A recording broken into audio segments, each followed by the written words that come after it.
Hey guys, स्वागत है आपका गायत्री विद्या मंदिर सांचौर के यूट्यूब चैनल पे। मैं प्रदीप सिंह और मैं आपके लिए आज लेकर आया सॉलिड स्टेट का फोर्थ लेक्चर, जिसमें मैं आज आपको पढ़ाऊंगा क्रिस्टल जालक। लास्ट क्लास तक मैंने आपको क्लासिफिकेशन ऑफ क्रिस्टलाइन सॉलिड पढ़ाया था। उसके जो पीडीएफ नोट्स है मैंने आपको टेलीग्राम चैनल में अपने दे दिए हैं। उसका लिंक मैं एक बार फिर से आपको आज अपने डिस्क्रिप्शन बॉक्स में दे दूंगा। आप वहाँ से उसके पीडीएफ नोट्स ले लेना। साथ साथ में वहाँ पे मैंने आपको ओल्ड ईयर के जो क्वेश्चन पेपर होते हैं वो भी मैंने आपको दिए हैं।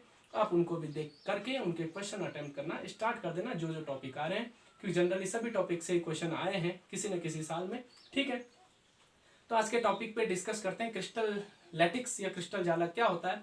तो सीधा सिंपल सा डेफिनेशन है कि 3D में अगर हम कॉन्स्टिट्यूएंट पार्टिकल को रेगुलर अरेंजमेंट में रख दें तो ऐसा जो स्ट्रक्चर बनेगा उस स्ट्रक्चर को हम क्रिस्टल जालक या क्रिस्टल लैटिक्स कहेंगे। मैंने क्या कहा है, त्रिविम में अवयवी कणों की नियमित व्यवस्था को हम क्या कहते हैं, क्रिस्टल जालक कहते हैं। तो ये आपके बुक्स में क्रिस्टल लैटिक्स का स्ट्रक्चर बना है। ठीक है, ऐसा नहीं कि ऐसा ही स्ट्रक्चर होता है क्रिस्टल लैटिक्स का, डिफरेंट डिफरेंट टाइप्स के हो सकते हैं।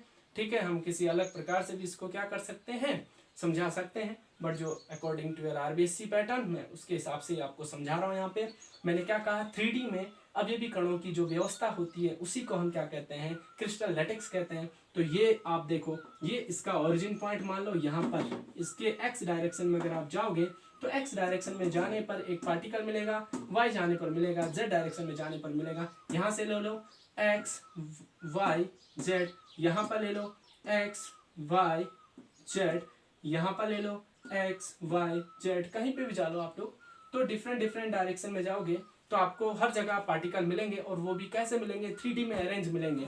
तो ये जो कॉन्स्टिट्यूएंट पार्टिकल यहाँ पर 3D में अरेंज हुए हैं, जो आपका क्रिस्टल लैटिक्स बना रहे हैं, और जिन डॉट से हम क्या कर रहे हैं, इन पार्टिकल्स को शो कर रहे हैं, इन डॉट्स को हम क्या कहते हैं, इसको ये जितने भी डॉट्स हैं, इन डॉट्स को हम क्या कहते हैं, जालक बिंदु कहते हैं, या लैटिक्स पॉइंट भी कहते हैं। इंग्लिश में कहे तो लैटिक्स पॉइंट कहते हैं, हिंदी में कहे तो जालक बिंदु कहते हैं। ठीक है, तो अगर आप लोग कैरेक्टरिस्टिक पढ़ो क्रिस्टल लैटिक्स के, तो वहां पर आपको एक बात ध्यान में रखनी है कि जो भी पार्टिकल्स हम यूज कर रहे हैं या जो भी पॉइंट हम यूज कर रहे हैं किसको शो करने के लिए, अवयवी कणों को शो करने के लिए, उनको हम क्या कहते हैं, जालक बिंदु कहते हैं। और दो जालक बिंदुओं के बीच जो यहाँ पर बॉन्ड बनता है, एक रेखा खींची गई ना इनके बीच के बॉन्ड को दर्शाने के लिए, तो इस रेखा को हम क्या कहते हैं, जालक रेखा कहते हैं। भाई दो जालक बिंदुओं के बीच एक लाइन खींची कि नहीं खींची है, जो इनके बॉन्ड को शो कर रही है, जो क्रिस्टल लैटिक्स को बनाने में हेल्प कर रही है, उसको हम जालक रेखा कहते हैं। और एक यहाँ पर तल दिख रहा है कि नहीं दिख रहा है, ये देखो, ये भी तल है, ये भी तल है, इस तल को हम क्या कहते हैं, जालक तल कहते हैं। ठीक है, तो किसी भी एक क्रिस्टल लैटिक्स की अगर हम बात करें या क्रिस्टल जालक की बात करें, तो उसमें जो अवयवी कणों को रिप्रेजेंट करने के लिए पॉइंट या डॉट लगाते हैं वो जालक बिंदु कहलाते हैं। उनके बीच की जो लाइन होती है, जो बॉन्ड शो कर रही है, उसको हम जालक रेखा कहते हैं। और जो यहाँ पर तल होता है उसको हम क्या कहते हैं, जालक तल कहते हैं। तो ये तो रही बात आपके क्रिस्टल जालक की। अब यहाँ से हम निकाल के आते हैं कि क्रिस्टल जालक में एक छोटा सा छोटा भाग, क्रिस्टल जालक का एक छोटा सा छोटा भाग, जिसकी अगर हम बार बार रिपीटेशन करें, बार बार पुनरावृत्ति करें, तो वो एक क्रिस्टल जालक बना दे, उस भाग को हम कहते हैं एकक कोष्टिका। तो अगर मैं कहूं कि इसमें कोई ऐसा भाग है जो इस क्रिस्टल जालक को बना रहा है, एक छोटा सा छोटा भाग, तो आप देखना, जिसको मैं शेडिंग कर रहा हूं ऐसे,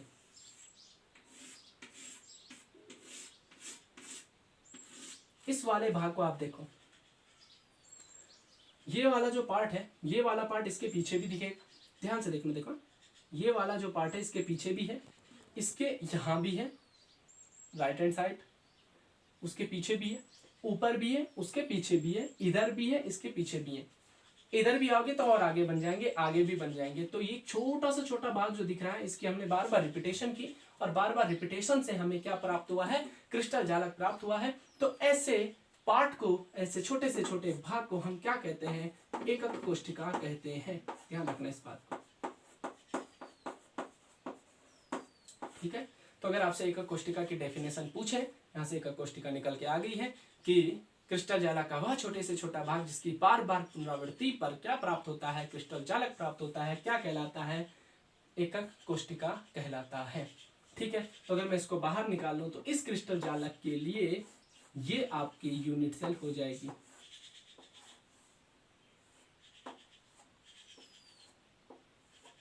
हो जाएगी कि नहीं हो जाएगी? ठीक है। अब कभी कभार क्या होता है, माइंड सेट हो जाता है स्टूडेंट्स का, ऐसा लगता है कि यही यूनिट सेल होगी, तो ऐसा बिल्कुल भी नहीं है भाई। यूनिट सेल हर वो छोटा से छोटा भाग है जो क्या कर सकता है, क्रिस्टल जालक का निर्माण कर सकता है। उस छोटे से छोटे भाग को हम क्या कहते हैं, यूनिट सेल कहते हैं। इसके पेज पर मैं आपको एक क्वेश्चन बताने वाला हूं जो आपके सिलेबस से थोड़ा सा आउट हो जाएगा, लेकिन आपको थोड़ा समझना जरूरी है। मैं एक ऐसा सिस्टम बना देता हूँ यहाँ पे, तो कभी कभी ऐसा भी हो जाता है, सिलेबस से थोड़ा आउट की चीज़ है ये, आपके सिलेबस से बाहर है, फिर भी आपको जानना बहुत ज़रूरी है। ठीक है, सपोज करो ऐसा एक पार्टिकल को मैंने क्रॉस किया और 4 ऐसे पार्टिकल मैंने यूं लगा दिए। ठीक है, ये इसको मैंने सेकंड लिखा है और इसको मैंने फर्स्ट लिखा है। अब मैं पूछूं कि इनमें कोई एकक कोष्टिका मौजूद है, तो आपको लगेगा नहीं है, क्योंकि आपके माइंड सेट हो गया कि बस यही एकक कोष्टिका है। तो मैंने कहा इस क्रिस्टल जालक के लिए ये एकक कोष्टिका है, क्योंकि इसका ऐसा छोटे से छोटा भाग है जिसके हम बार बार रिपीटेशन करें तो इसके जैसा ही एक बड़ा सा मॉलिक्यूल हमें बड़ा सा स्ट्रक्चर हमें प्राप्त हो रहा है, जिसको हमने क्या कहा है, क्रिस्टल जालक कहा है। तो अगर मैं आपसे कहूं कि ये दो आपके क्रिस्टल जालक हैं कि नहीं, सॉरी यूनिट सेल हैं कि नहीं है, तो आपको लगेगा नहीं है, लेकिन ऐसा नहीं है बेटा। यूनिट सेल मैंने पहले भी कहा है, वो छोटे से छोटा भाग होता है जो क्रिस्टल जालक बनाता है। तो ये भी क्रिस्टल जालक बना सकता है, ये भी क्रिस्टल जालक बना सकता है, इसलिए ये दोनों भी आपकी क्या है, एकक कोष्टिकाएं हैं। ये बात आपको ध्यान में रखनी है। ठीक है, तो ये तो आप अकॉर्डिंग टू बुक्स चल रहे हैं ना हम लोग, तो इसका मतलब ये नहीं कि बस ऐसी स्ट्रक्चर मिल गई तो यही आपकी यूनिट सेल है, बाकी कोई नहीं होगी। यूनिट सेल वो छोटे से छोटा भाग हो सकता है जो आपका क्या करना है, क्रिस्टल लेटिक्स का निर्माण करता है या क्रिस्टल जालक का निर्माण करता है। तो ये सब आपके क्या है, यूनिट सेल है। ये भी यूनिट सेल है और ये भी यूनिट सेल है। तो यहाँ से यूनिट सेल के बारे में मैंने आपको डेफिनेशन तो बता ही दी है। आगे चलते हैं, यूनिट सेल के बारे में कुछ डिस्कशन और करते हैं।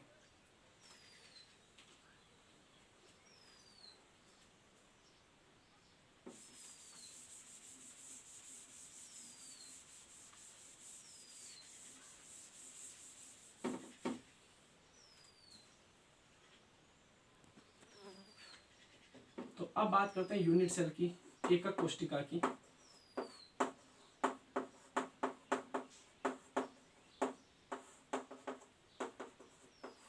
डेफिनेशन तो मैंने बता दी यूनिट सेल की, है ना। अब यूनिट सेल को अगर मैं एक बार बना दूं, उसके बाद इसके कुछ मेन कैरेक्टरिस्टिक्स के बारे में हम जानेंगे जो पूछे जाते हैं।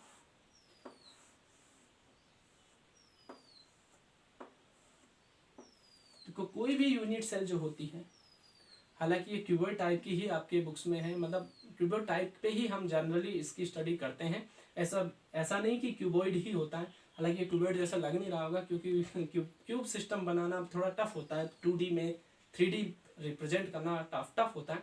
क्यों टफ होता है उसके बारे में आपको बताऊंगा। फिर भी बस एक बात के लिए जान लो कि ये क्यूबॉइड सिस्टम में ही हम यूनिट सेल यहाँ पे पढ़ते हैं। ठीक है, यूनिट सेल के 6 पैरामीटर होते हैं, यानी कि हम कहें तो यूनिट सेल अभिलक्षणित होती है वो 6 पैरामीटर के रूप में अभिलक्षणित होती हैं। कितने पैरामीटर के रूप में अभिलक्षणित होती है, 6 पैरामीटर। ठीक है, जो यूनिट सेल होती है वो 6 पैरामीटर के रूप में क्या होती है, अभिलक्षणित होती है। कौन कौन से हैं वो 6 पैरामीटर, एक है आपका अल्फा, बीटा, गामा और ए बी सी। ठीक है, A B C, alpha, beta, gamma, इन 6 पैरामीटर के रूप में हम क्या करते हैं, यूनिट सेल को क्या करते हैं, अभिलक्षणित करते हैं। अब ये 6 के 6 पैरामीटर क्या है वो यहां से मैं आपको समझाता हूं। देखो, अगर मैं यहाँ पर इस पॉइंट को ओरिजिन पॉइंट मानूं और ये कहूं कि ये आपकी एक्स एक्सिस हो गई, ये आपकी वाई एक्सिस हो गई, ये आपकी जेड एक्सिस हो गई। ठीक है, तो अगर मुझे इस ओरिजिन से यहाँ तक इस एक्स एक्सिस पर अगर मुझे इस एक्सिस की लेंथ डिनोटेट करनी हो, तो सपोज करो मैंने इसकी लेंथ को ए से रिप्रेजेंट किया, तो इसकी लेंथ को मैं बी से रिप्रेजेंट करूं और इसकी लेंथ को क्या कर रहा हूं, सी से रिप्रेजेंट कर रहा हूं, तो मैं कह सकता हूं ये जो 3 पैरामीटर हैं ये किसको रिप्रेजेंट करते हैं, तो आप कहोगे ये अक्षीय लंबाई को क्या करते हैं, यहाँ पे रिप्रेजेंट करते हैं।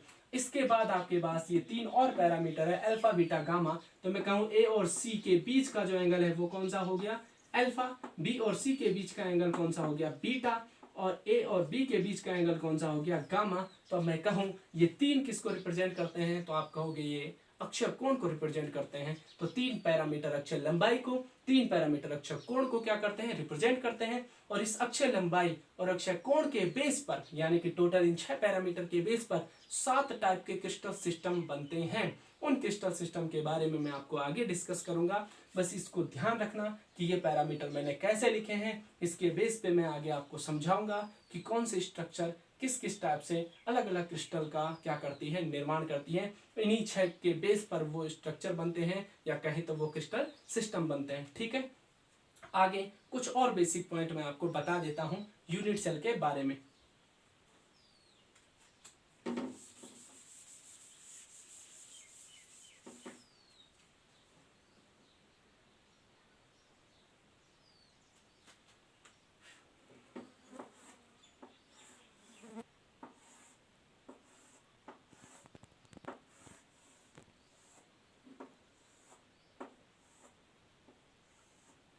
तो एक यूनिट सेल को अब के बाद हम एक कमरा मान के चलेंगे।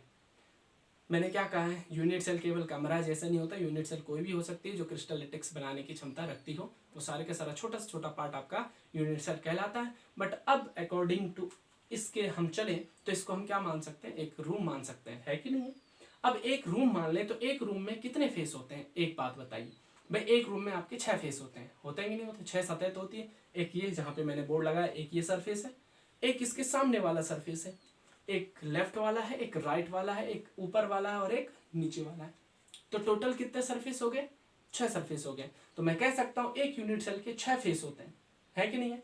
कौन कौन से फेस है, देखो, एक ये वाला फेस, दूसरा ये वाला फेस, तीसरा ये वाला फेस, चौथा ये वाला फेस, एक आपका फ्रंट वाला फेस, ये इस 4 से मिलकर के बना है, और एक कौन सा फेस है आपका, बैक वाला फेस। तो टोटल नंबर ऑफ फेस अगर हम कहें तो 6 फेस होते हैं। यानी कि ये जो त्रिभुज है ये किसको रिप्रेजेंट कर रहे हैं, फेस को। नंबर ऑफ फेस कितने होते हैं एक यूनिट सेल में, 6 फेस होते हैं। अब बात करते हैं कॉर्नर की, कोने की। भाई अपने घर में जाना और कोने गिनना, तो आपको 8 कोने दिख जाएंगे। देखो, एक ऊपर वाला कोना, एक इधर वाले ऊपर वाला कोना, एक नीचे वाला कोना, एक इधर नीचे वाला कोना, और 4 कोने पीछे। मतलब 1 2 3 4 5 6 7 8, ये हुए कि नहीं हुए। तो टोटल जो कॉर्नर होते हैं या जो कोने होते हैं वो यहाँ पर कितने कोने होते हैं, 8 कोने होते हैं। अब 8 कोने हो गए और 6 सरफेस हो गए या 6 फेस हो गए।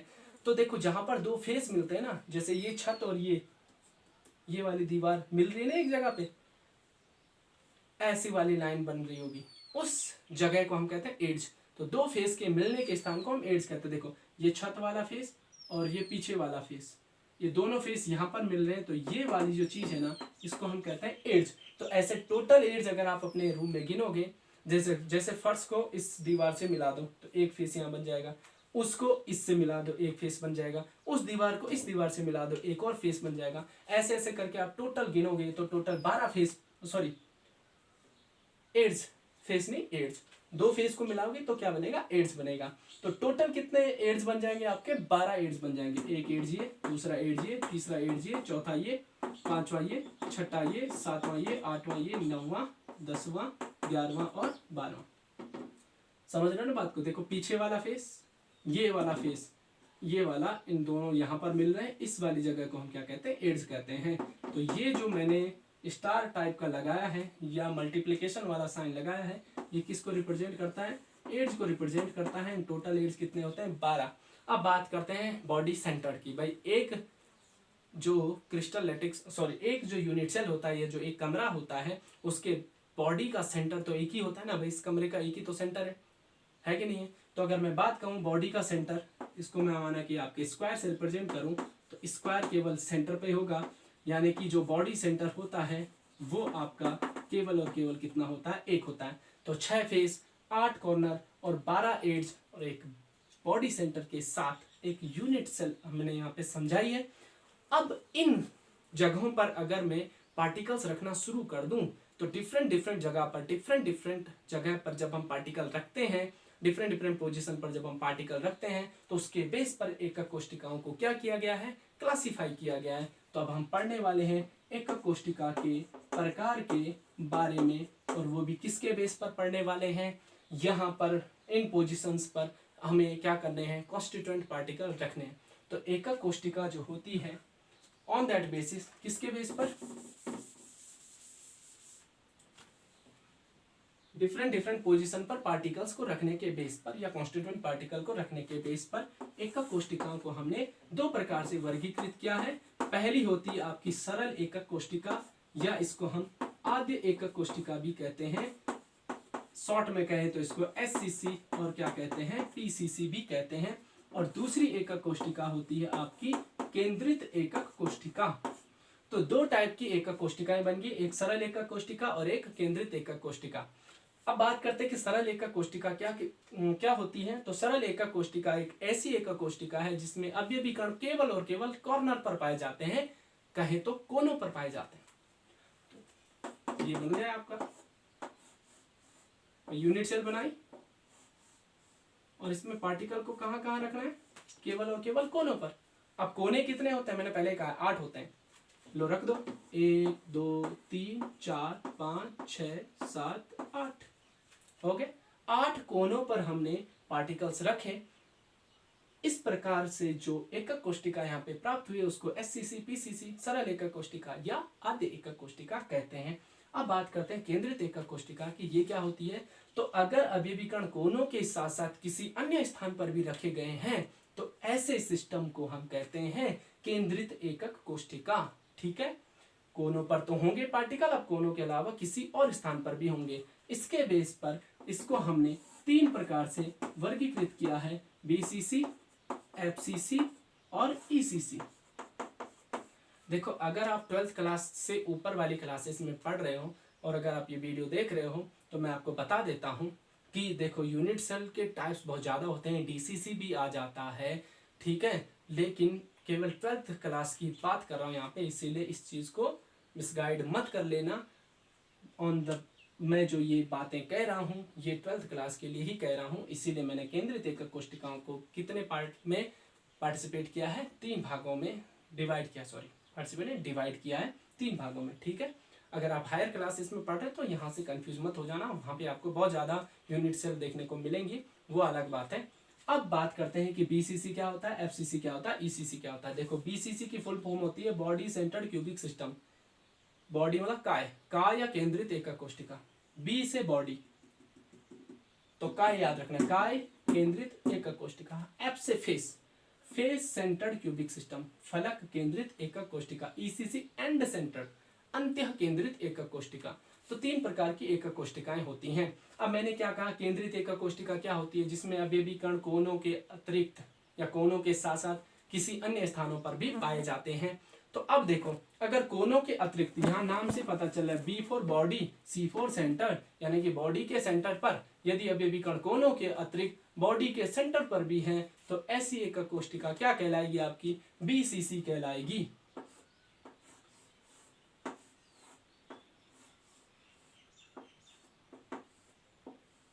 समझ में आ रही ना बात भाई, कोनों पर तो होने ही होने, डेफिनेशन में मैं पहले बता चुका हूँ, इन सब में कोनों पर तो होंगे, उसके अलावा अन्य स्थान पर भी होंगे।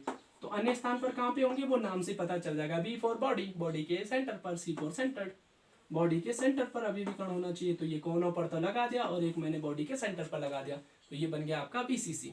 ठीक है, क्वेश्चन पूछा गया, ये डायग्राम पूछा गया था इसका, मुझे साल याद नहीं आ रहा है, मैंने क्वेश्चन पेपर दिया, आप देख लेना वहां पर। ठीक है, FCC, F for face, C for centre, face centred यानी कि फलक के केंद्र पर। तो अगर फलक के केंद्र पर भी अवयवी कण हो, कोनों पर तो हो नहीं है, तो कोनों के अतिरिक्त यदि फलक के केंद्र पर भी अवयवी कण होते हैं तो उसको हम कहते हैं फलक केंद्रित एकक कोष्टिका।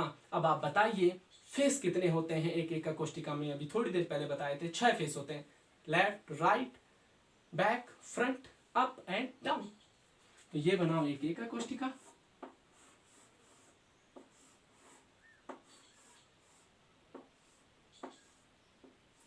ये इसकी कॉर्नर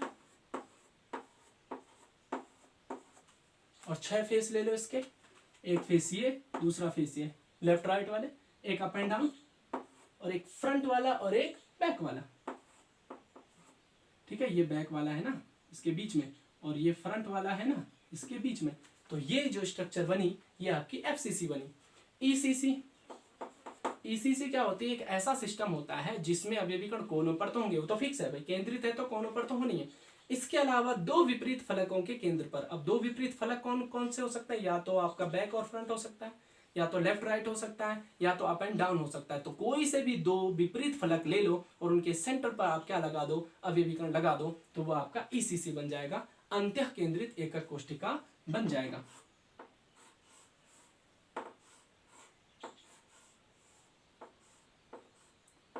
देखो 1 2 3 4 5 6 7 8 कोने पर लगा दिए। अब दो कोई से भी विपरीत पकड़ लो फलक, या ऊपर या नीचे, या लेफ्ट या राइट, या आगे या पीछे, कोई से पकड़ लो। सपोज करो मैंने अप एंड डाउन लिख दिया, तो ये आपका क्या बन गया, ईसीसी। अब नंबर ऑफ कॉन्स्टिट्यूएंट पार्टिकल अगर मैं कहूँ कि इसमें नंबर ऑफ कॉन्स्टिट्यूएंट पार्टिकल कितने होते हैं, तो आप गिन के बता दोगे कि 8 होते हैं, तो आप बिल्कुल गलत हो। इसमें कॉन्स्टिट्यूएंट पार्टिकल 1 होता है, इसमें कॉन्स्टिट्यूएंट पार्टिकल 2 होता है, इसमें 4 होता है, और इसमें भी 2 होते हैं। अब आप गिन के बता रहे हो सर 8 कोने पर हैं, 6 फलक में, तो 14 होनी चाहिए। 8 कोने पर है, एक सेंटर पर है, तो 9 होने चाहिए, है ना, यहाँ 8 होने चाहिए। तो ऐसा कुछ नहीं है, इसके बारे में मैं आप नेक्स्ट क्लास में पढ़ाऊंगा कि अवयवीकरण को हम कैसे काउंट करते हैं। Thank you.